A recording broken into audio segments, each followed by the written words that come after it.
हम लोग आज कुरान को पढ़ना शुरू करने जा रहे हैं। बहुत से लोग सामने आ चुके हैं आज की डेट में, जो एक्स मुस्लिम चैनल चला रहे हैं और बहुत सारी एक्टिविटीज़ कर रहे हैं। और हर एक इंसान के मन में ये चीज़ आती है कि क्या लिखा है कुरान में, बिकॉज़ पढ़ता तो कोई भी नहीं है। बिना पढ़े ही हम लोग क्वेश्चन आंसर, और हमारे दिमाग में एक एम्बिग्यूटी बन जाती है, पता नहीं क्या लिखा हुआ है। तो मेरा मेरा ये मन किया, और मेरे को बहुत क्यूरियोसिटी हुई कि जानना चाहिए कि इसमें क्या लिखा हुआ है। और ये बहुत ज़रूरी भी है। हमें ये पता होना चाहिए, हमें अपने ग्रंथों का पता होना चाहिए, हमें हर किसी के ग्रंथ का पता होना चाहिए, क्योंकि हम सब लोग साथ में रह रहे हैं। तो सामने वाले की मेंटेलिटी क्या है, मेरी मेंटेलिटी क्या है, ये हम सबको पता होना बहुत ज़रूरी है। और मैं समझता हूँ कि हर किसी को, जो भी लोग आपके आसपास रहते हैं, तो उनके ग्रंथों को पढ़ना चाहिए। अपने ग्रंथों को तो ज़रूर पढ़ना चाहिए, और साथ में दूसरे के ग्रंथों को भी पढ़ना चाहिए, ताकि आपको एक आइडिया मिले कि सामने वाला किस आइडियोलॉजी को लेके चल रहा है। तो ये एक वेबसाइट है, इसका नाम है हिंदी कुरान डॉट इन। और इसको बनाने वाले हैं, ये पावर्ड बाय है उम्मत नबी डॉट कॉम। मैं आपको उम्मत नबी डॉट कॉम भी बता देता हूँ। ये इनकी है, उम्मत नबी करके एक वेबसाइट है, जिन्होंने एक हिंदी में ये बनाई है, Quran, Hindi Quran dot in website, ताकि ये इंडिया के लोग भी आराम से पढ़ पाएँ। तो आप देखोगे, मैं आपको पहले उस वेबसाइट पे लेके चलता हूँ। ये इनकी उम्मत नबी वेबसाइट है। आप देखोगे तो ये इन्होंने सब बहुत कुछ बनाया हुआ है इसके अंदर। आप देखो, आज की हदीस, इस्लामी सवाल जवाब, नमाज का तरीका, इस्लामी कोर्स, कसाउल अंबिया, सीरतुल नबी, ठीक है। उसके बाद इस्लामी कहानियाँ, 5 मिनट का मदरसा, दुआ सीरीज़, सत्य की खोज, वगैरह वगैरह। इन्होंने बहुत सारी चीज़ें बना रखी हैं, और अपने मुस्लिम जो भाई बहन हैं हमारे, उनको पढ़ने के लिए, ताकि उनको ईज़ी हो, बिकॉज़ हर कोई अरबी नहीं पढ़ पाता है। तो इसलिए बनाई हुई है। तो हम लोग इसको शुरू करने जा रहे हैं। उससे पहले मैं आपसे ना एक दो वीडियो शेयर करता हूँ। ये मेरे मन में इतने सारे क्वेश्चंस आए क्यों, मैं आपको दिखाता हूँ। आप इस वीडियो को अगर आप देखोगे, तो ये कहता है कि हमारी गौमाता का मांस खाते हो और बात भाईचारे की करते हो, ऐसा एक क्वेश्चन इसने किया। सुनते हैं। नमस्कार। मेरा नाम निखिल ओखदे है और मैं सॉफ्टवेयर इंजीनियर हूँ। आज हम जिस चीज़ के लिए यहाँ पे जमा हुए हैं उसका टॉपिक यूनिवर्सल ब्रदरहुड है। पर मुझे कहीं न कहीं ऐसा लगा कि हम इंसानों तक सीमित रह गए। मेरा ऐसा कहना है कि हम इंसानों में कुछ इंसान ऐसे भी हैं जिनकी कुछ फीलिंग्स या जिनको जानवरों के बारे में भी थोड़ी फीलिंग्स हैं, और अगर आप उन्हें हर्ट करते हैं तो ये उस इंसान के रिलीजन के प्रति जाना है।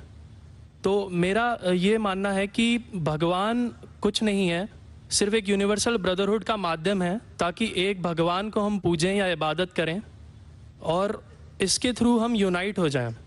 तो मेरा सवाल ये है कि हम हमेशा भगवान को इस तरह तोलते हैं कि उसे इंसान की तरह फीलिंग्स हैं, वो हमें सज़ा देता है, हमें रिवॉर्ड करता है।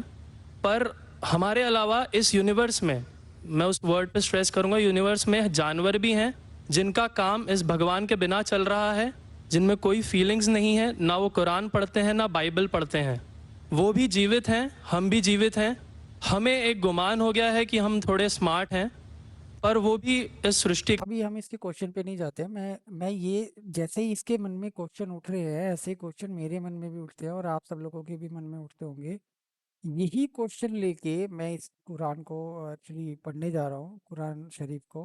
बिकॉज वो पढ़ना ज़रूरी है। मैं बहुत इज्जत करता हूँ हर एक धर्म की, हर एक ग्रंथ की।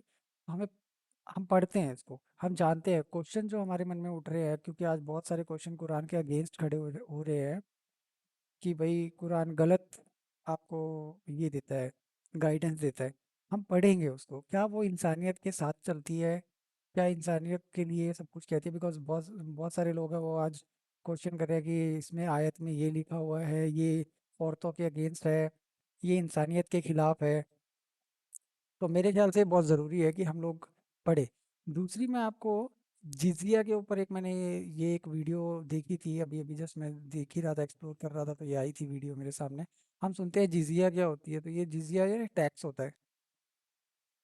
About the idea of jizya, and they say that this was an idea that was a non-Muslim tax, ये एक right? नॉन मुस्लिम टैक्स होता है, यानी जो मुस्लिम नहीं है वो टैक्स देगा। देखते हैं आगे क्या कहता है। In reality, the idea of al-jizya was the idea similar to the idea of the visa system today, right? So when you go and live in any country where you're not really from there, you end up paying a yearly fee for a visa, which is, by the way, अच्छा probably a ठीक है, lot इन्होंने more. Explain किया कि वो एक visa की तरह है। जैसे आप किसी और कंट्री में जाते हो तो आप वहाँ रहते हो और वहाँ फ़ी देते हो रहने के लिए, वीज़ा फ़ीस देते हो कि भैया आप उस कंट्री में रह रहे हो। तो इस तरह से जिजिया को बोला गया है कि जिजिया भी एक टैक्स है जो आपको मुस्लिम लोगों के साथ रहने के लिए या मुस्लिम कंट्री में रहने के लिए आपको देनी पड़ेगी। बट अभी सऊदी वगैरह तो कोई जिजिया विजिया मेरे ख्याल से तो नहीं लेते होंगे। अगर वो वीज़ा फ़ीस ले रहे हैं तो मेरे को नहीं लग रहा कोई टैक्सेशन का नाम लेके जिजिया ले रहे होंगे, ऐसा मुझे लग नहीं रहा। ठीक है, तो हम पढ़ते हैं मेरे भाइयों, कुरान को शुरू करते हैं। इसमें ये हैं कितने थे, 114 इसके अंदर ये चैप्टर लग रहा है मुझे, जिसको हम सूरा कहते हैं। तो 114 सूरा है और इसमें पहली है अल फातिहा। तो दोस्तों अपने सवालों, जो आपके मन में सवाल उठ रहे हैं, आप, मैं चाहूँगा कि आप मेरे साथ इस पूरी कुरान को पढ़ें। मैं पूरी कुरान पढ़ूंगा आज नहीं, हम इसको धीरे धीरे करके फिनिश कर देंगे एक एक करके, और हम जानेंगे कि क्या इसमें इंसानियत से के अगेंस्ट तो कुछ नहीं है, क्या ये सच में ये सिखाती है कि ज़िंदगी कैसे जीनी है। चलिए देखते हैं। तो इसमें अल फातिहा का है, सूर्य फातिहा, सूरह फातिहा। आई एम सॉरी, मैं थोड़ा उर्दू में थोड़ा वीक हूँ, उर्दू मेरे को आती नहीं है, but I will try to understand कि क्या है। तो सूरह फातिहा का संक्षिप्त, सूरह फातिहा एक संक्षिप्त विषय है। यह सूरह मक्की है, इसमें सारी 7 आयतें हैं। यह सूरह आरंभिक युग में मक्का में उतरी है, जो कुरान की भूमिका के समान है, कुरान की भूमिका के समान है। इसी कारण इसका नाम सूरह फातिहा अर्थात आरंभिक सूरह है। सूरह फातिहा का मतलब हो गया पहली सूरह या आरंभिक सूरह। इस तरह चमत्कार चमत्कार इसका चमत्कार यह है कि ये 7 आयतों में, इसकी 7 आयतों में पूरे कुरान का सारांश रख दिया गया है, और इसमें कुरान के मौलिक संदेश, तौहीद, रिसालत तथा परलोक के विषय में संक्षेप समो दिया गया है। इसमें अल्लाह की दया, उसके पालक तथा पूज्य होने के गुणों को वर्णित किया गया है। इस सूरह के अर्थों पर विचार करने के बहुत से तथ्य उजागर हो जाते हैं, और ऐसा प्रतीत होता है कि सागर को गागर में बंद किया गया है। ओके, इस सूरह में अल्लाह के गुणगान तथा उससे प्रार्थना करने की शिक्षा दी गई है। अल्लाह की सराहना और प्रशंसा किन शब्दों से की जाए, इसी प्रकार इसमें बंदों को न केवल वंदना की शिक्षा दी गई है, बल्कि उन्हें जीवन यापन के गुण भी बताए गए हैं।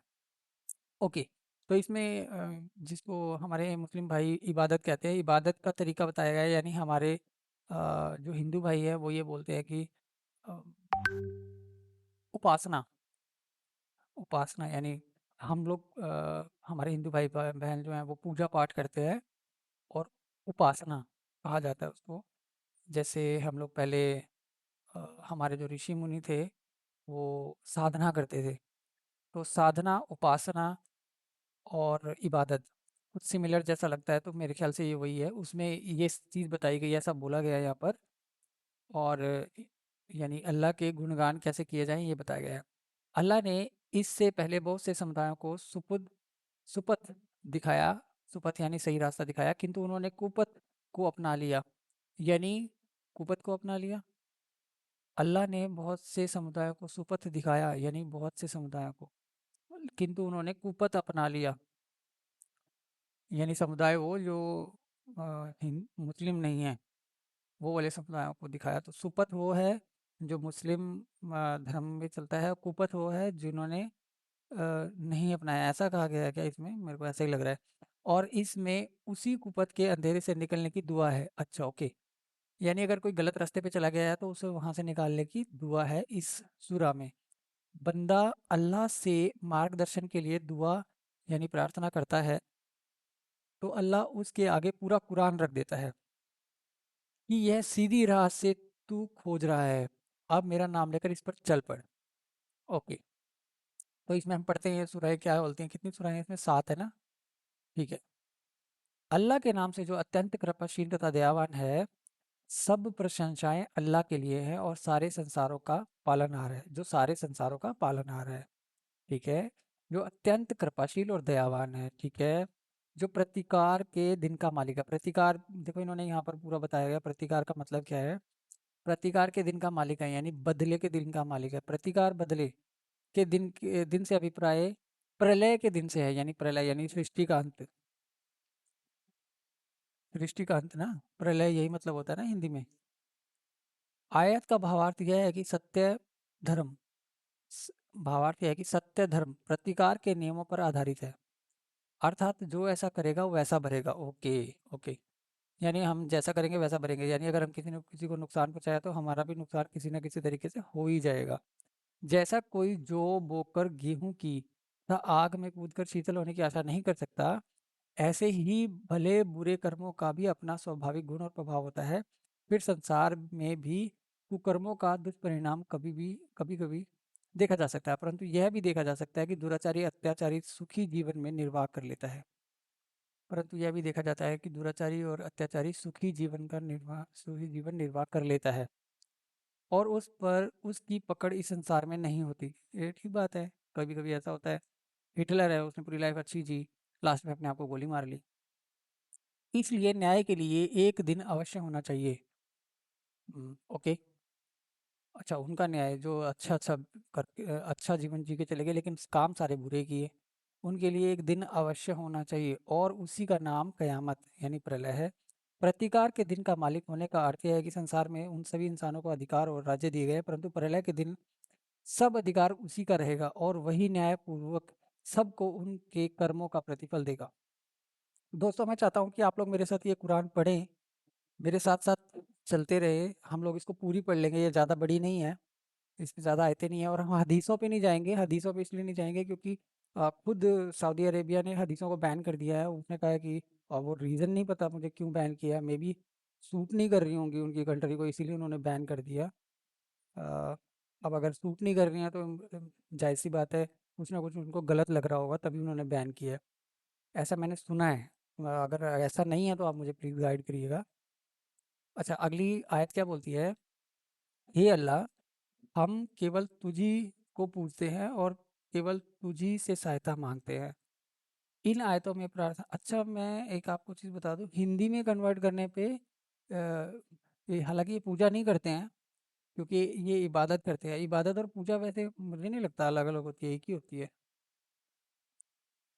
क्योंकि वो तरीका अलग हो सकता है। पूजा हम लोग पूजा किसको बोलते हैं, पूजा का नाम लेते हैं हमारे दिमाग में आरती आ जाती है, यानी वो आरती की थाली और सामने एक मूर्ति आ जाती है, लेकिन पूजा का मतलब ये नहीं होता। पूजा का मतलब जब हम किसी का सम्मान से आंखें बंद करके भी अगर बैठते हैं तो दैट इज ऑल्सो उपासना, पूजा।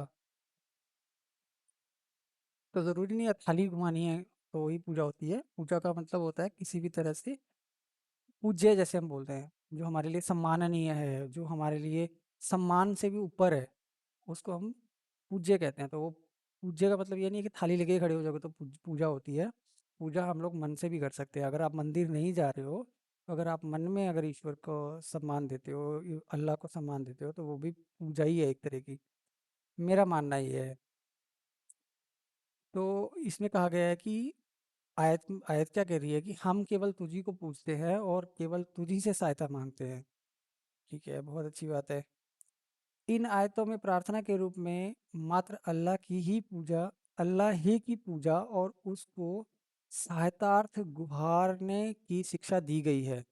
इस्लाम, हाँ ये ठीक कह रहे हैं, हम केवल तुझी को पूछते हैं, हम केवल उसी अल्लाह को ही पूछते हैं या उसी की इबादत करते हैं और उसी से सहायतार्थ गुहारने की शिक्षा दी गई है। इस्लाम की परिभाषा में इसी का नाम तौहीद है, जो सत्य धर्म का आधार है और अल्लाह के सिवाय उसके साथ किसी देवता आदि को पुकारना, उसकी पूजा करना, किसी प्रत्यक्ष साधन के बिना किसी की सहायता के लिए गुहारना, अक्षरत्वम अथवा किसी व्यक्ति और वस्तु में अल्लाह का कोई विशेष गुण मानना आदि एक अशुरवाद तौहीद के विरुद्ध हो जाता है, विरुद्ध है, जो अक्षम्य पाप है, जिसके साथ कोई पुण्य का कार्य मान्य नहीं है।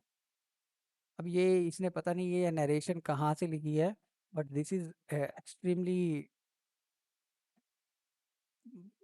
मैं वर्ड नहीं यूज करना चाहता, बट ये सच में अगेंस्ट जा रही है अब दूसरे धर्मों के, क्योंकि जो क्रिश्चियंस हैं वो भी एक एक अपने जीसस क्राइस्ट की वो लगाते हैं, मूर्ति लगाते हैं, और उनको चर्च में और उनके सामने खड़े होके वो लोग प्रे करते हैं। सभी लोग उसमें देखते हैं, सोचते हैं उसके सामने खड़े होके कि हम ईश्वर से, अपने ईश्वर से हम प्रार्थना कर रहे हैं। तो अगर ऐसा करते हो तो वो कोई भी पुण्य आप करते हो तो वो मान्य नहीं होगा। अगर आप किसी और ईश्वर को, किसी और ईश्वर यानी किसी और की मूर्ति या किसी, ऐसा लिखा है इसमें, ये लिखा है कि अल्लाह का कोई विशेष गुण मानना, यानी किसी और के अंदर अल्लाह का विशेष गुण मानना। देखो दोस्तों, इस नरेशन को अभी साइड में रखते हैं, मैं आपको एक चीज़ बताता हूँ।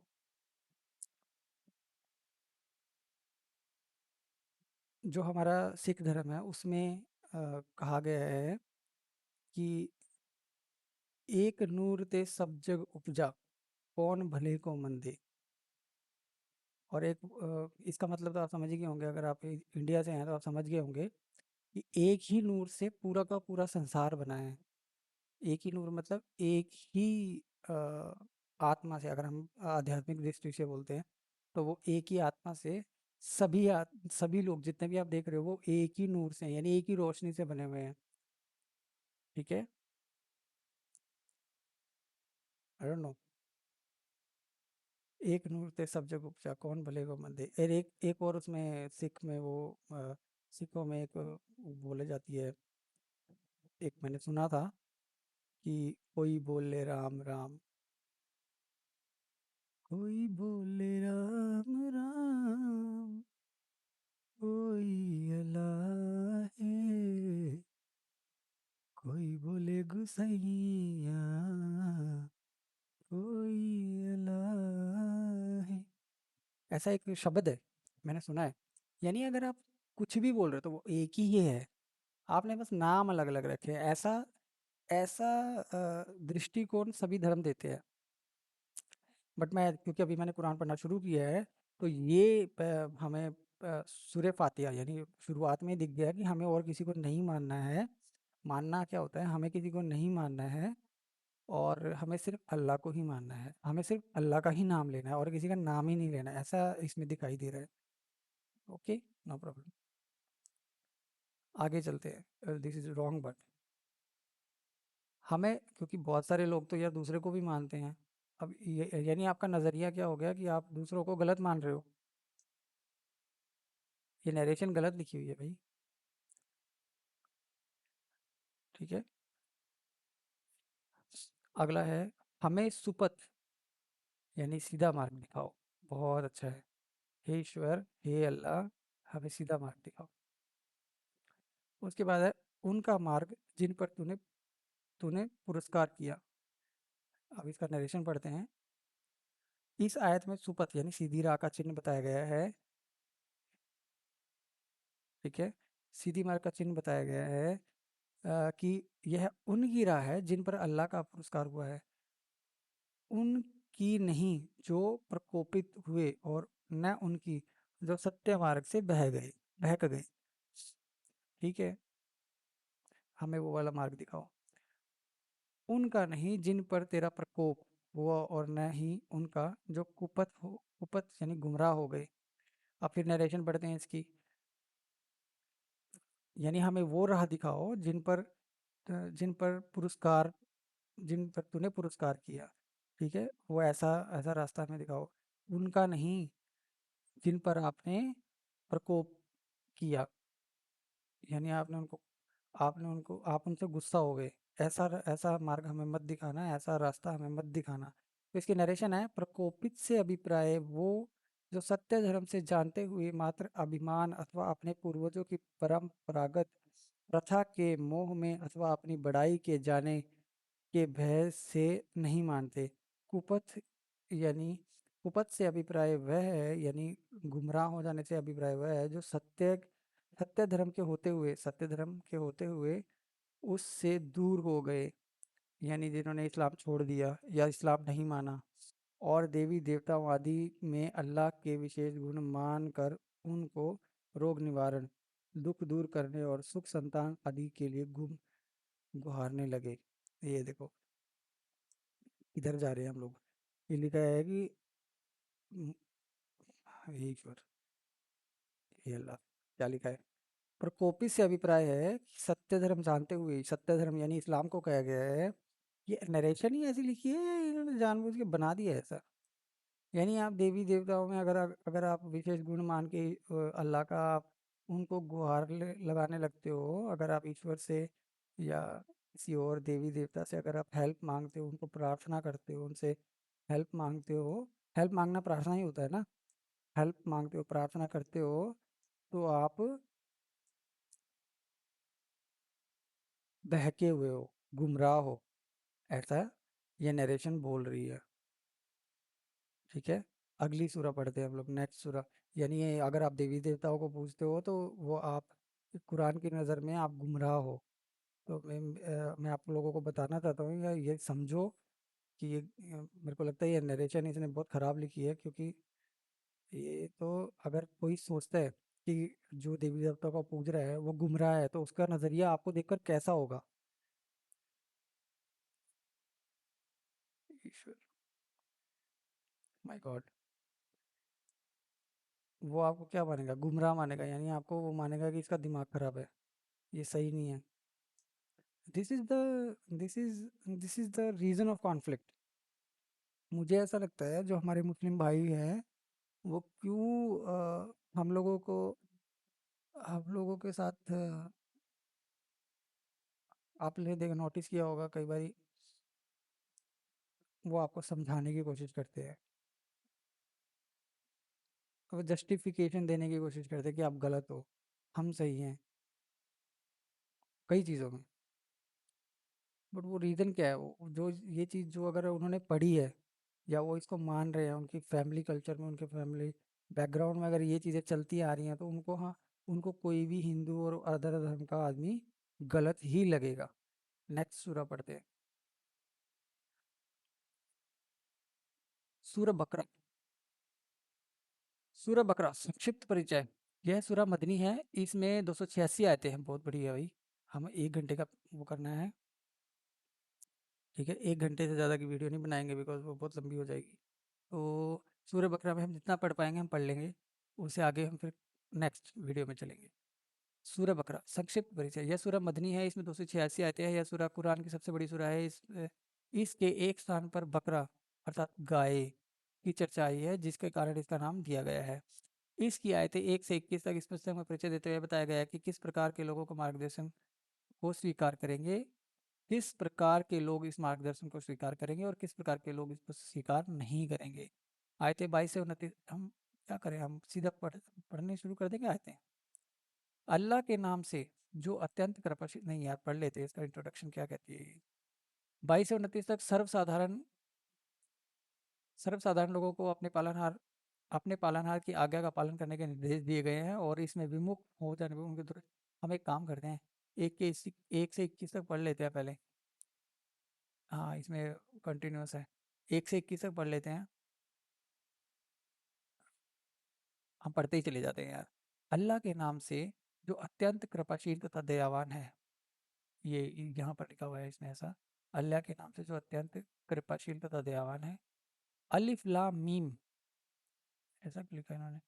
ये पुस्तक है, अलिफ लाम लीम, अलिफ लाम मीम, ये पुस्तक है जिसका कोई संदेह नहीं है, उन्हें सीधी डगर दिखाने के लिए है। ओके, जो अल्लाह से डरते हैं, यानी जो डरते हैं। ये पुस्तक जिसमें कोई संशय नहीं है, यानी जिन लोगों में कोई संशय नहीं है, उन्हें सीधी डगर दिखाने के लिए है, जो अल्लाह से डरते हैं, यानी जो डरते हैं। ठीक है, अगली कहती है आयत, जो गैब यानी परोक्ष पर ईमान यानी विश्वास रखते हैं तथा नमाज की स्थापना करते हैं और जो कुछ हमने उन्हें दिया है उसमें से दान करते हैं। इस्लाम की परिभाषा में अल्लाह, उसके फरिश्तों, उसकी पुस्तकों, उसके रसूल तथा अंत दिवस, प्रलय और अच्छे बुरे भाग्य पर ईमान यानी विश्वास को ईमान बिल गैब कहा गया है। इब्ने कसीर ने कहा है ऐसा। इब्ने कसीर इनके बहुत बड़े स्कॉलर रहे हैं। मेरे भाइयों, आप सुन लो। मुस्लिम समाज के बहुत बड़े स्कॉलर रहे हैं इब्ने कसीर। इन्होंने कहा कि इस्लाम की परिभाषा में अल्लाह, उसके फरिश्तों, उसकी पुस्तकों, उसके रसूलों तथा अंत दिवस यानी प्रलय और अच्छे बुरे भाग्य पर ईमान यानी विश्वास रखने वाले को ईमान बिल गैब कहा गया है। इब्ने कसीर, ठीक है। यानी किस चीज़ पे विश्वास रखेगा? उसके फरिश्तों पे, अल्लाह पे, उसकी पुस्तकों पे, उसके रसूलों पे तथा प्रलय पे यानी आखिरी दिन पे विश्वास रखता है, वो उसको कहा है ईमान बिल गैब। ईमान बिल गैब का मतलब फिर वो मुस्लिम भी हो गया ना, क्योंकि अगर इन सबको अगर वो मानता है तो वो मुस्लिम ही होगा ना। मुस्लिम यानी कलमा पड़ेगा तो होगा, लेकिन उसको ये सब मानना होगा। तो ईमान बिल गैब बन जाएगा, ईमान बिल गैब याद रखेंगे। अगली आयत बोलती है तथा जो आप, वो हे नबी यानी नबी हज़रत मोहम्मद है, उनसे कहा जा रहा है कि तथा जो आप पर उतारी गई पुस्तक तथा आपसे पूर्व उतारी गई पुस्तकों पर ईमान रखते हैं तथा आखिरत पर भी विश्वास रखते हैं। ओके, यानी वो बाकी जो बुक्स हैं उन पर भी विश्वास रखते हैं जो पहले उतारी गई है। अब वो बुक्स कौन कौन सी हैं? अर्थात तौरात, इंजील तथा अन्य आकाशीय पुस्तकों पर। आखिरत पर ईमान का अर्थ है प्रलय तथा उसके पश्चात फिर जीवित किए जाने वाले कर्मों के हिसाब एवं स्वर्ग तथा नरक पर विश्वास करना। तो मेरे भाइयों, आज आज की डेट में तो मेरे ख्याल से बहुत कम लोग बचे हैं अम, जो स्वर्ग नरक पे विश्वास रखते हैं। मुझे नहीं लगता, बहुत कम लोग हैं, बिकॉज स्वर्ग नरक के चक्कर में हम लोगों का बहुत नुकसान हुआ है। बट अगर आप मुस्लिम हैं तो आपको करना पड़ेगा विश्वास। आखिरत पर ईमान का अर्थ ये होता है जिसको ये प्रलय यानी आखिरी दिन, उस पे भी और सभी चीज़ों पे ये ईमान रखना पड़ेगा, और इन बुक्स पे भी यानी तौरात, इंजील और बाकी अगर कोई आकाशीय पुस्तक है तो। अगली आयत कहती है वही अपने पालनहार की बताई सीधी जगह पर है तथा वही सफल होंगे। जो इन सबको मानते हैं वही सफल होंगे और वो सही रास्ते पे भी है। वास्तव में जो काफिर विश्वासहीन हो गए हैं, ये नबी, उन्हें आप सावधान करें या ना करें, वे ईमान नहीं लाएंगे। इससे अभिप्राय वे लोग हैं जो सत्य को जानते हुए भी उस पर अभिमान के कारण नकार देते हैं। ठीक है, ठीक है। यानी जो नहीं मानते हैं, जो मना कर देते हैं कि नहीं हम नहीं मानते, वो काफिर हो जाते हैं, विश्वासहीन काफिर। अगली आयत बोलती है, यानी अगर आप मना कर देते हो कि नहीं हम नहीं मानते भाई कि आखिरी का दिन होता है, या इंजील पे हम विश्वास रखते हैं, या हम तौरात पे विश्वास रखते हैं, या हम कुरान पे विश्वास रखते हैं, हम मना कर दें तो हम काफिर हैं। ठीक है, ये आयत बोल रही है। तो ये काफिर वाला मेरे को लगता है थोड़ा सा हम लोगों ने गलत समझा है। काफिर का मतलब ये नहीं होता कि आप हिंदू हैं तो आप काफिर हो जाएंगे।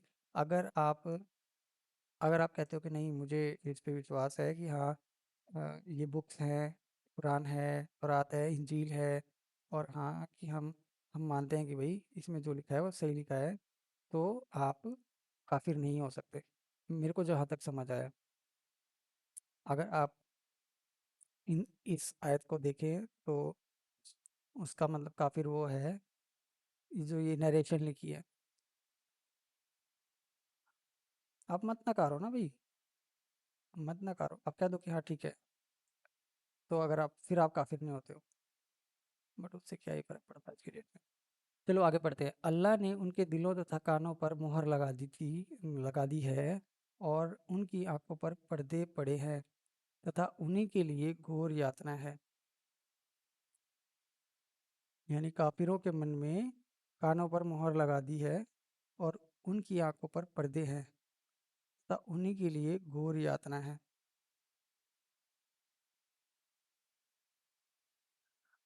अल्लाह ने उनके दिलों पर तथा कानों पर मोहर लगा दी है और उन्हीं की आंखों पर पर्दे भी हैं और उनके लिए घोर यातना भी है। यार, घोर यातना कहाँ से आ गई हम लोगों के लिए?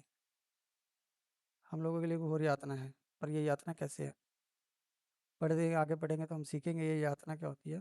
और कुछ लोग कहते हैं कि हम अल्लाह तथा आखिरत पर ईमान ले आए, जबकि वे ईमान नहीं रखते। और कुछ लोग कहते हैं कि अल्लाह तथा आखिरत पर ईमान ले आए, जबकि ईमान नहीं रखते।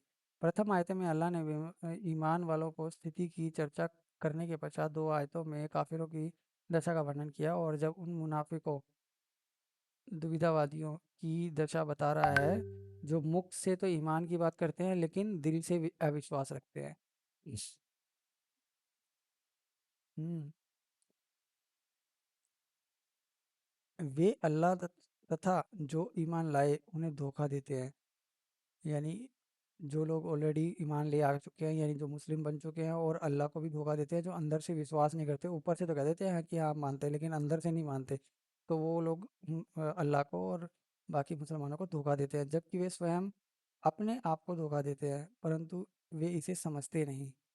यानी वो अपने आप को धोखा दे रहे थे लेकिन वो इसको समझते नहीं है। उनके दिलों में रोग है जिसे अल्लाह ने अधिक कर दिया और उनके लिए झूठ बोलने के कारण दुखदाई यातना है।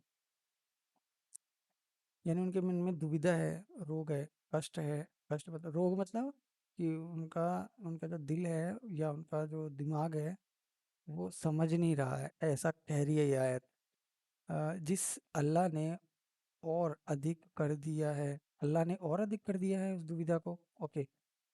और उनके लिए झूठ बोलने के कारण दुखदाई यातना है। अच्छा, यानी वो पहले बोलते हैं कि हाँ, ऊपर से तो बोलते हैं हमें विश्वास है, लेकिन अंदर से बोलते हैं नहीं, हमें विश्वास नहीं है। तो उनके लिए अल्लाह ने उनको उनकी दुविधा को और अधिक कर दिया है और उनके लिए झूठ बोलने के कारण दुखदाई यातना है। यानी दुखदाई यातना मिलेगी उनको, ऐसा समझ में आ रहा है मुझे इससे। और जब उनसे कहा जाता है कि धरती पर उपद्रव ना करो, तो कहते हैं कि हम तो केवल सुधार करने वाले हैं। यानी जो जो लोग सुधार करने की बात करते हैं और धरती पर उपद्रव ना करो, उपद्रव से मैं मतलब नहीं समझा। धरती पर उपद्रव कैसे करते हैं? नुकसान करते होंगे धरती का, या लोगों को परेशान करते हैं, तंग करते हैं, किसी तरीके का, मतलब इंसानियत के अगेंस्ट जाते हैं। ये मेरे को लग रहा है उपद्रव का मतलब यही है यहाँ पर।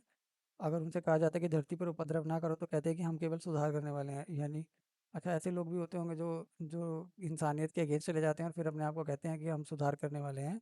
तो ऐसे लोग, ओके, ओके, नो प्रॉब्लम। तो ऐसे लोगों को काफिर कहा जाता है। सावधान, वही लोग उपद्रवी हैं परंतु उन्हें इसका बोध नहीं है। अपने आप को सुधार करने वाले कहते हैं, लेकिन वही लोग उपद्रवी है परंतु उनका इसका बोध नहीं है। यानी उन्हें समझ नहीं है, वो इंसानियत के अगेंस्ट चले जाते हैं और उनको समझ नहीं है, ऐसा मुझे समझ में आ रहा है। और जब उनको कहा जाता है कि जैसे और लोग ईमान लाए तुम भी ईमान लाओ, तो कहते हैं कि क्या मूर्खों के समान हम भी विश्वास कर लें? सावधान, वही मूर्ख हैं परंतु वे जानते नहीं। यानी अगर अब मैं इससे ये समझ रहा हूँ कि अगर किसी को कहा जाए कि तो जैसे और लोग ईमान लाए हैं वैसे तुम भी ईमान ले आओ, तो वो कहते हैं कि,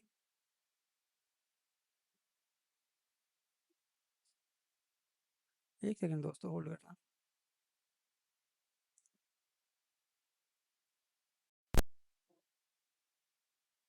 देखो दोस्तों, मैं बड़े ही अ, इंसानियत के उससे समझ के इसको पढ़ रहा हूँ, इंसानियत के नज़रिए से।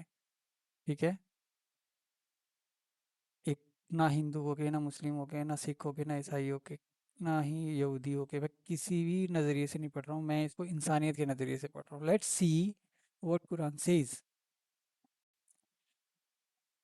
ठीक है, उसी तरीके से मैं इसको पढ़ता हुआ आ रहा हूँ ऊपर से। हमने अ, एक सूरा पढ़ ली है, हम दूसरी सूरा पे चल रहे हैं।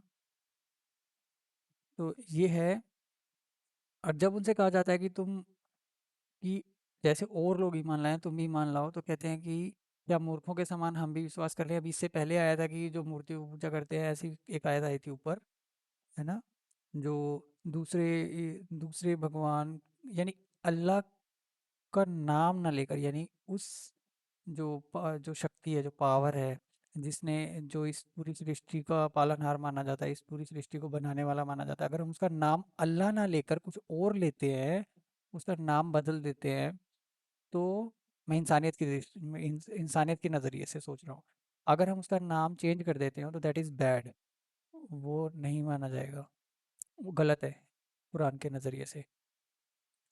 ठीक है, तो अब ये आयत हमारे जहाँ सामने जो हम पढ़ रहे थे,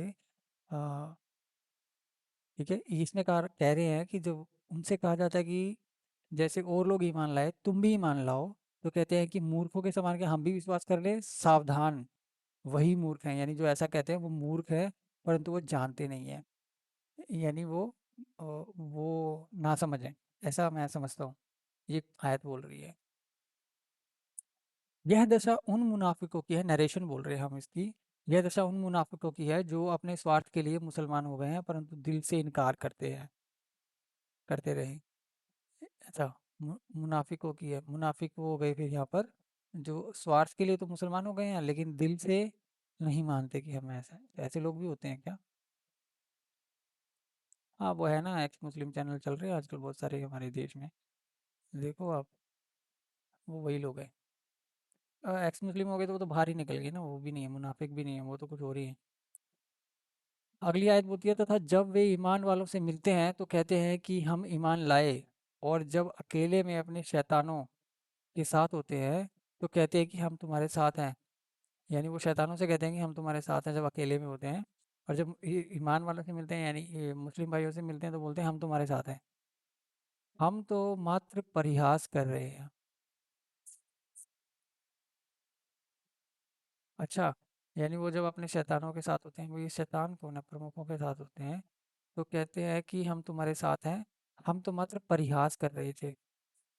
अच्छा, ये शैतानों का नाम जो ले रहे हैं ये, जो भी शैतान, मेरे को नहीं पता, मेरे को समझ नहीं आएगी ये वाली चीज़, वो कौन सा शैतान है जिसके साथ अकेले में होता है इंसान, तो वो कहते हैं कि हम तो तुम्हारे साथ हैं, शैतान को कहते हैं कि हम तुम्हारे साथ हैं, हम तो मात्र परिहास कर रहे थे। अब ये शैतान किसको कह रहे हैं यहाँ क्लियर नहीं है। अल्लाह उनसे परिहास कर रहा है तथा उन्हें उनके कुकर्मों में बहकने का अवसर दे रहा है, यानी उनको बहकने का अवसर अल्लाह खुद दे रहा है। नो प्रॉब्लम,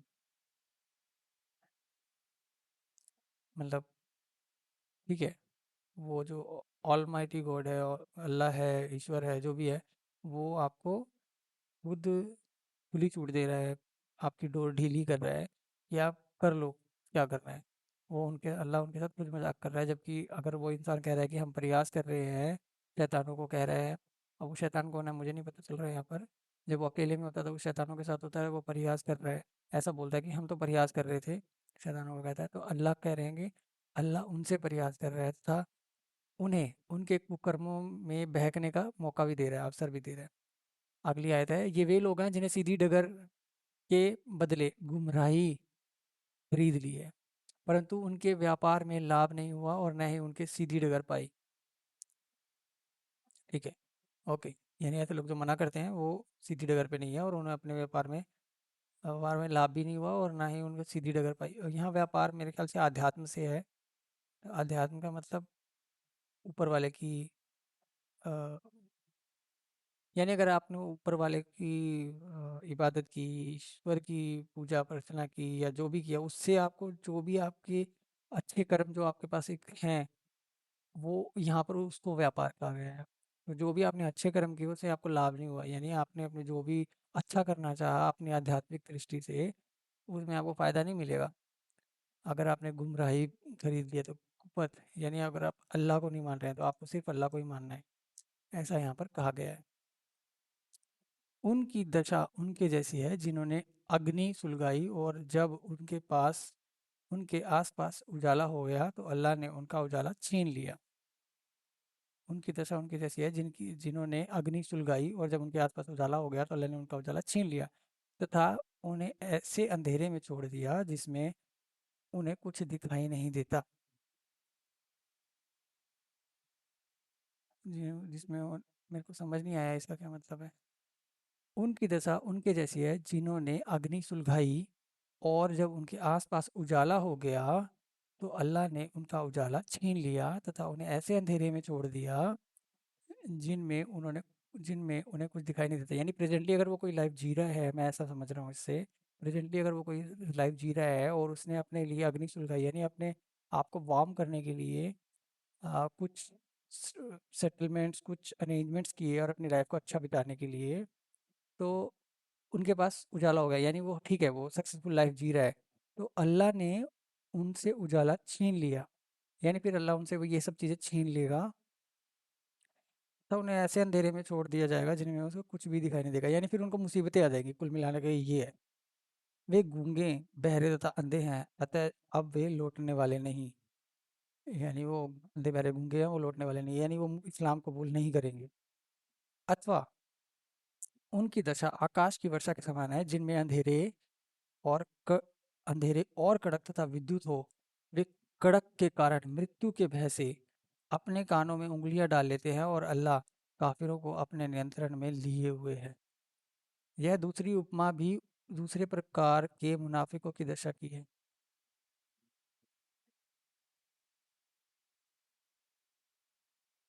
वे गूंगे बहरे तथा अब लौटने वाले नहीं हैं, या ये भी कह सकते हैं कि उनकी दशा आकाश में वर्षा के समान है जिसमें अंधेरे और कड़क तथा विद्युत हो।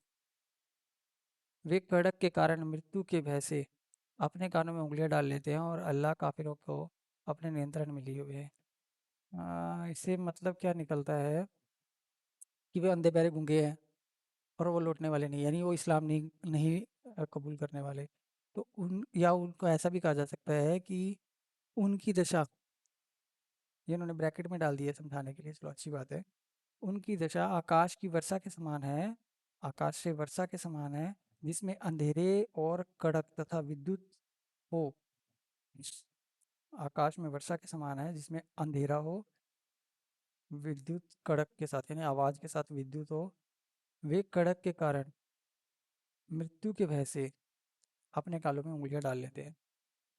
अल्लाह ऐसे काफिरों को अपने नियंत्रण में लिए हुए है।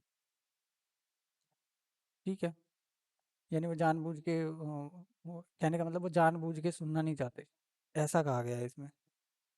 उनको डर तो लगता है, वो अपने कानों में उँगलियाँ डाल लेते हैं और सुनना नहीं चाहते, देखना नहीं चाहते, समझना नहीं चाहते, ऐसा इसमें कहा गया है। और कहा गया है कि अल्लाह काफ़िरों को अपने नियंत्रण में लिए हुए है, यानी वो उनके कंट्रोल में ही है। ओके।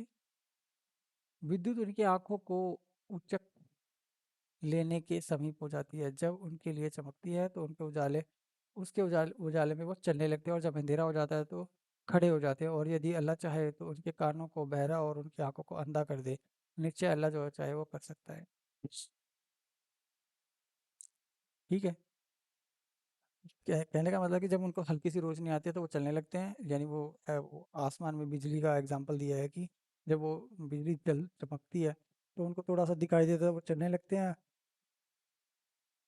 और जब वो रोशनी खत्म हो जाती है, यानी वो जो रात में अगर मान लो आपने बिजली कड़कती देखी होगी तो वो कुछ सेकंड के लिए ही आपको सब कुछ दिखाई देता है, उसके बाद फिर से अंधेरा हो जाता है। तो कह रहे हैं कि वहाँ पर जब अंधेरा दोबारा से हो जाता है तो वो रुक जाते हैं, और अल्लाह चाहे तो उनको अंधा भी कर सकता है और चाहे तो उनको कुछ भी कर सकता है उनके साथ, आंखों से अंधा कर सकता है, और निश्चय ही अल्लाह चाहे जो भी कुछ कर सकता है। हे लोगों, अगली आयत है, हे लोगों केवल उस पालनहार की इबादत करो, वंदना यहाँ पर इन्होंने अर्थ भी दिया है, करो जिसने तुम्हें तथा तुमसे पहले वाले लोगों को पैदा किया, इसी में तुम्हारा बचाव है। ये डरा क्यों रहे हैं यार।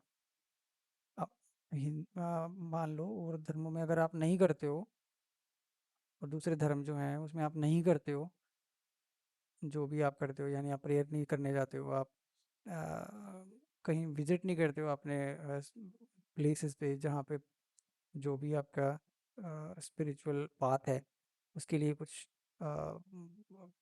फैसिलिटीज़ बनाई गई हैं, मंदिर है, ये मस्जिद है, गिरजाघर है, या वहाँ पर आप नहीं जाते हो तो कुछ नहीं कहा गया है।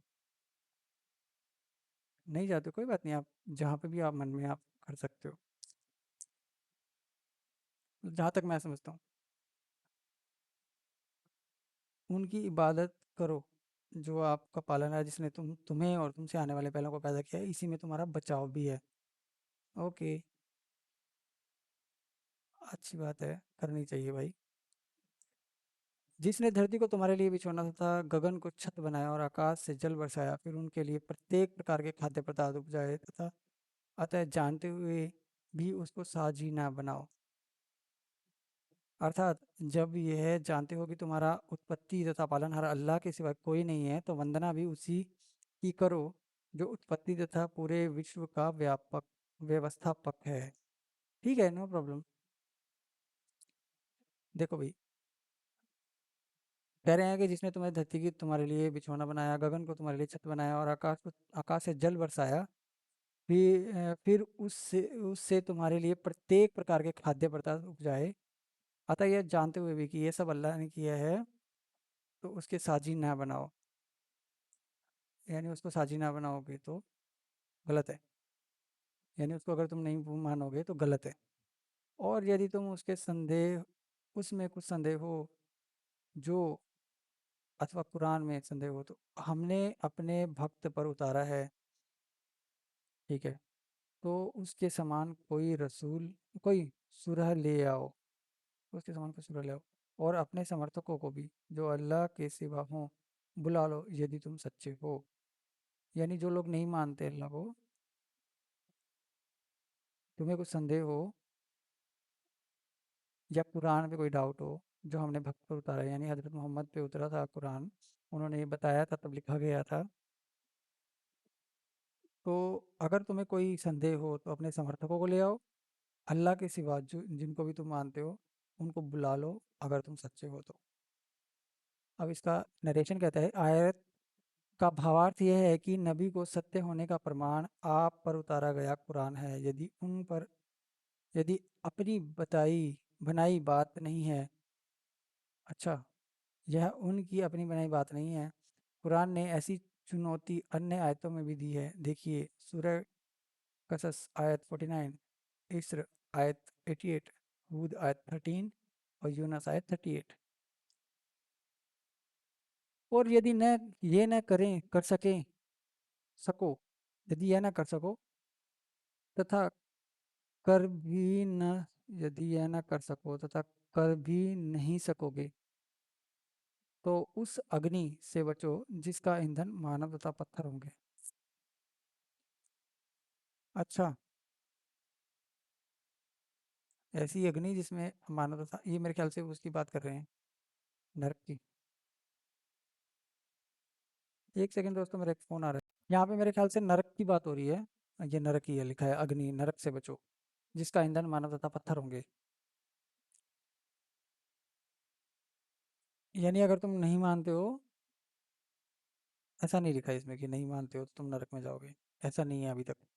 उन्होंने ये कहा है कि तुम उससे बचो, यानी तुम मान लो इस्लाम को, तो तुम अग्नि की नरक से बच जाओगे, लेकिन ऐसा नहीं लिखा है कि तुम्हें नहीं मानोगे तो तुम नरक में ही जाओगे, ऐसा अभी तक नहीं लिखा है, जैसा कि वो सब डिबेट्स में होता है। आगे बढ़ते हैं। हे नबी, उन लोगों को शुभ सूचना दो जो ईमान लाए तथा सदाचार किए, कि उनके लिए ऐसे स्वर्ग हैं। हे नबी, उन लोगों को शुभ सूचना दो जो ईमान लाए तथा सदाचार किए, कि उनके लिए ऐसे स्वर्ग हैं जिनमें नहरें बह रही हैं होंगी। जब उनका कोई भी फल उन्हें दिया जाएगा तो कहेंगे, ये तो वही है जो इससे पहले हमें दिया गया, उसमें सॉरी और उन्हें समरूप फल दिए जाएंगे तथा उनके लिए उनमें निर्मल पत्नियां होंगी और वे उसमें सदावासी होंगे। निर्मल पत्नियां होंगी और वे उसमें सदावासी होंगे। अच्छा, स्वर्ग की बात कर रहे हैं इसमें। उन लोगों को शुभ सूचना दो जो ईमान ले आए, यानी जो ईमान ले आए उनको शुभ सूचना दो जो ईमान ले आए तथा सदाचार किए कि उनके लिए ऐसे स्वर्ग हैं जिनमें नहरें बह रही हैं। यानी जो ईमान ले आए और जिन्होंने सदाचार किए, अच्छे काम किए, उनके लिए नहरें हैं, स्वर्ग है जिसमें नहरें बह रही होंगी, और उनमें उनका कोई भी फल उन्हें दिया जाएगा तो वे कहेंगे, ये ये तो वही है जो इससे पहले भी हमें दिया गया है, और उनमें उन्हें समरूप फल दिए जाएंगे। समरूप फल दिए जाएंगे।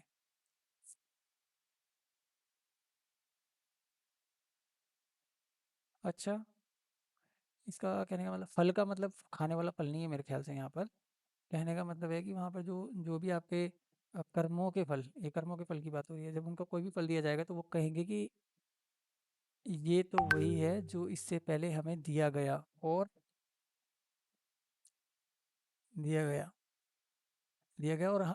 उन्हें समरूप फल दिए जाएंगे, तथा उनके लिए उनमें निर्मल पत्नियां होंगी। जैसे, ठीक है, उन सभी को सूचना दो कि जो सिम ईमान ले आए, यानी जो मुसलमान बन गए और जिन्होंने सदाचार किया यानी अच्छे काम किए, उनके लिए ऐसे स्वर्ग हैं जिनमें नहरें बह रही होंगी, और जब उनका कोई भी फल उन्हें दिया जाएगा तो वो कहेंगे कि ये तो वही है जो इससे पहले हमें दिया गया था। ये मुझे समझ में नहीं आया। ये वही है जो हमें पहले दिया गया था, मुझे समझ नहीं आया ये बात बिल्कुल भी। उन्हें समरूप फल दिए जाएंगे तथा उनके लिए निर्मल पत्नियां होंगी उनके लिए वहां पर, और वे उनमें सदावासी होंगे। यानी कहने का मतलब वो हमेशा स्वर्ग में रहेंगे जो ईमान ले आएंगे, ऐसा लिखा हुआ है यहाँ पर। वे उनमें सदावासी होंगे। ठीक है, यानी वहाँ पर पत्नियां भी होंगी, वहाँ नहरें बह रही होंगी, और जब भी वहाँ फल उनको दिया जाएगा। ये क्या लिखा है? अच्छा, अगला है, इंसान की नज़र से पढ़ रहा हूँ, किसी धर्म की नज़र से नहीं पढ़ रहा हूँ, आप ये समझ लीजिएगा पहले से ही। उसमें पत्नियां होंगी उनके लिए और वो उसमें सदावास करेंगे, ऐसा लिखा गया है। मैं आध्यात्मिक नहीं हूँ तो मुझे नहीं पता आध्यात्म में सच में ऐसा होता है कि नहीं होता, क्योंकि हम वहाँ जाके नहीं आए हैं। तो हम लोग अगर बुक पढ़ रहे हैं तो हमें इसको पूरा का पूरा एक एक बायस होके नहीं पढ़ना है। हमें इसको एक बुक की तरह पढ़ना है, एक एक स्पिरिचुअल बुक की तरह पढ़ना है। ठीक है, तो इस्लाम में क्या कह रही है, कुरान क्या कह रहा है, क्या कहना चाहता है, हम वो समझ रहे हैं एकदम साइड हटकर किसी भी धर्म से। हम सिर्फ ये देखना चाह रहे हैं कि कहना क्या चाह रहा है। ठीक है, मेरा टाइम भी हो रहा है, मे बी 8 मिनट्स मोर। अल्लाह, अगली आयत है, अल्लाह मच्छर अथवा उससे तुच्छ चीज से उपमा यानी मिसाल देने से नहीं लज जाता। जो ईमान लाए वे जानते हैं। नहीं यार, मच्छर तुच्छ नहीं होता है यार, मच्छर तुच्छ कैसे हो सकता है? देखो, इस इस इकोलॉजिकल सिस्टम में हर एक चीज उतनी ही इम्पोर्टेंट है जितनी जितना कि आप। मच्छर, क्या दुनिया में कोई भी चीज तुच्छ नहीं है भाई? क्या बात कर रहे हो? ठीक है, किसी को तुच्छ नहीं कहो यार। ठीक है, नो प्रॉब्लम, फिर भी हम इसको एक पॉजिटिव सेंस में पढ़ते हैं। अल्लाह मच्छर अथवा उससे तुच्छ चीज से उपमा देने से नहीं लग जाता। जो ईमान लाए वे जानते हैं कि उनके लिए उनके पालनहार की ओर से उचित है, और जो काफिर हो गए। अच्छा दोस्तों, ऐसा नहीं है कि हम सिर्फ ये कुरान पढ़ेंगे, हम अदर बुक्स भी पढ़ेंगे, हम ये भी पढ़ेंगे, गीता भी पढ़ेंगे, और उसके बाद हम लोग बाइबल भी पढ़ेंगे, और फिर हम लोग गुरु ग्रंथ साहिब भी पढ़ेंगे। सबका पता होना चाहिए कौन सा धर्म, कौन सी किताब क्या कह रही है, क्या बताना चाह रही है, किस तरीके से हमें गाइड करना चाह रही है, तो हमें पता होना चाहिए। हमारे देश में सभी रहते हैं, हमें सबका पता होना चाहिए। उनका अ, उनकी आइडियोलॉजी, उनकी साइकोलॉजी कैसी है। अगर वो मान रहे हैं किसी चीज़ को, अगर वो रिलीजियस हैं, तो वो उनकी साइकोलॉजी क्या है ये हमें पता चलता है। चलो देखते हैं आगे ये क्या कह रही है कि मच्छर जैसी मच्छर या उससे भी तुच्छ कुछ चीज़ से मिसाल देने से नहीं लग जाता है। जो ईमान लाए हैं वे जानते हैं कि उनके पालनहार की ओर से उचित है, और जो काफिर यानी विश्वासहीन है, जो विश्वास नहीं करते इस्लाम पे हो गए हैं, वे कहते हैं कि अल्लाह ने इससे उपमा देकर क्या निश्चय किया। अल्लाह इससे बहुतों को गुमराह करता है और बहुत को मार्गदर्शन देता है, तथा जो आज्ञाकारी हैं उन्हीं को कुपथ जो अवाज्ञाकारी हैं उन्हीं को कुपथ करता है। यानी उनको खराब रास्ता दिखाता है, जो मानते हैं उनको अच्छा रास्ता दिखाता है, जो नहीं मानते हैं उनको गलत रास्ता दिखाता है। जब अल्लाह ने मुनाफिकों को उपमा दी तो उन्होंने कहा कि अल्लाह ऐसी तुच्छ उपमा दे सकता है। इसी पर यह आयत उतारी। देखिए तफसीर इब्ने कसीर। ठीक है, हम तफसीरों पे नहीं जाएंगे, हम हदीसों पे नहीं जाएंगे, हम कहीं पे नहीं जाएंगे, हम कुरान पढ़ेंगे, सिर्फ कुरान पढ़ेंगे। कुरान क्या बोल रही है, क्या बताना चाह रही है हमें, और हमें किस तरह गाइड करना चाह रही है, यही सीखेंगे बस। जो अल्लाह से पक्का वचन, अच्छा हम लोग नोट नहीं कर रहे हैं इन सब चीज़ों को ना, नोट भी करेंगे आगे आगे। एक एक आयत में क्या क्या हमें डाउट्स हैं वो हम करते जाएंगे नोट। जो अल्लाह से पक्का वचन करने के बाद उसे भंग कर देता था, अल्लाह ने जोड़ने का आदेश दिया, उसे तोड़ते हैं और धरती पर उपद्रव करते हैं, वे लोग क्षति में पड़ेंगे, यानी उनका नुकसान होगा। जो लोग पहले पक्का वचन कर लेते हैं और फिर उसे भंग कर देते हैं, यानी पहले ओके पक्का वचन, कोई भी पक्का वचन, यानी कोई मुस्लिम अगर कहता है कि मैं वादा करता हूँ और उसके बाद वो तोड़ देता है, तो वो उनको नुकसान होगा। एक तो ये मीनिंग बनता है। एक मीनिंग ये बनता है कि अल्लाह से पक्का वादा, अच्छा अल्लाह से पक्का वादा करते हैं, पक्का वचन करने के बाद उसे भंग कर देते हैं, यानी पहले अल्लाह से पक्का वचन करने का मतलब यहाँ पर ये है कि जो अल्लाह को मानते हैं वो कह देते हैं कि हाँ हम आपको मानते हैं, और उसके बाद उसको कहते हैं हम तुम्हें नहीं मानते हैं, तो वो नुकसान, उनका नुकसान होगा। दोस्तों आज के लिए इतना ही। हम कहाँ पहुँचे हैं, 2 की 28 की आयत पे, 2 की 28, यानी सूरह बकरा की 28 नंबर आयत पे। आगे भी बढ़ेंगे, इसमें कितनी आयतें हैं, 100 आयतें हैं, 286 आयतें हैं। ठीक है, 286 आयतें हैं, हम पढ़ेंगे इनको। 28 तक हम पहुँच गए हैं। अ, मैं कोशिश करूँगा कि हम लोग इसको जल्दी जल्दी फिनिश कर दें, पूरी की पूरी कुरान को हम फिनिश कर दें, उसके बाद हमें गीता पढ़नी है, कंप्लीट करेंगे इसको। दोस्तों बहुत शुक्रिया मेरे साथ बने रहने के लिए, बहुत कुछ सीखा आज, काफ़ी चीज़ों के डाउट्स भी हैं, ऐसा क्यों लिखा है। अच्छा मैंने सुना है कि इसको मॉडिफाई भी किया गया है, लेकिन हमारे मुस्लिम स्कॉलर्स जो हैं वो दावा करते हैं कि इसको मॉडिफिकेशन नहीं किया गया है। इसके ऊपर बड़ी बड़ी बहसें हो चुकी हैं। अगर इसको मॉडिफाई नहीं किया गया है, हमारे मुस्लिम स्कॉलर्स और मुस्लिम समाज ये मानता है कि इसको मॉडिफाई नहीं किया गया है, तो मुझे लगता है आज आज के टाइम में जो मुझे इसको पढ़कर लग रहा है, अभी तक मैंने कुछ भी नहीं पढ़ा है, अभी जस्ट स्टार्टिंग ही किया है, तो मुझे लग रहा है कि इसमें चेंजेस होने चाहिए। मुझे ऐसा लगता है चेंजेस इसलिए होने चाहिए बिकॉज आज का वर्ल्ड ऐसा है, आप किसी को किसी किसी को आप ये नहीं कह सकते कि आप सही हो और आप गलत हो। वो उसकी अपनी समझ है। आज सभी इंडिपेंडेंट कंट्रीज हैं, सभी आज़ाद हैं, सभी सब कुछ कर रहे हैं, तो आप ये नहीं कह सकते कि आप गलत हो और आप सही हो, और ऐसी मेंटेलिटी रखनी भी नहीं चाहिए।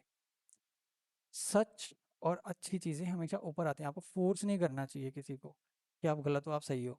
आपके मन में भी नहीं होना चाहिए कि आप सही हो गलत हो। आप अपने बच्चों को ऐसा सिखाइए भी मत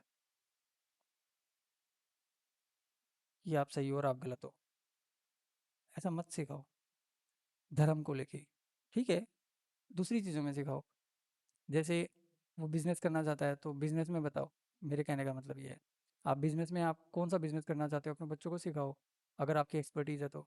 अगर आपको फॉर एग्जांपल आपके बच्चे को साइकिल चलाना नहीं आता, इन सब चीज़ों में गाइड करो। धर्म के नाम पे मत बताओ कि आपको कि वो इंसान नहीं मान रहा है तो वो गलत है, ये इंसान मान रहा है तो ये सही है। दिस इज़ रॉन्ग इंसानियत की नज़र से। ठीक है, मेरा मानना ये है। अब आप लोगों का मानना क्या है मैं नहीं जानता, क्योंकि आप लोगों ने मुझे बताना है। मिलते हैं अगली वीडियो में। मेरे साथ बने रहने के लिए बहुत बहुत धन्यवाद। आपका दिन शुभ हो।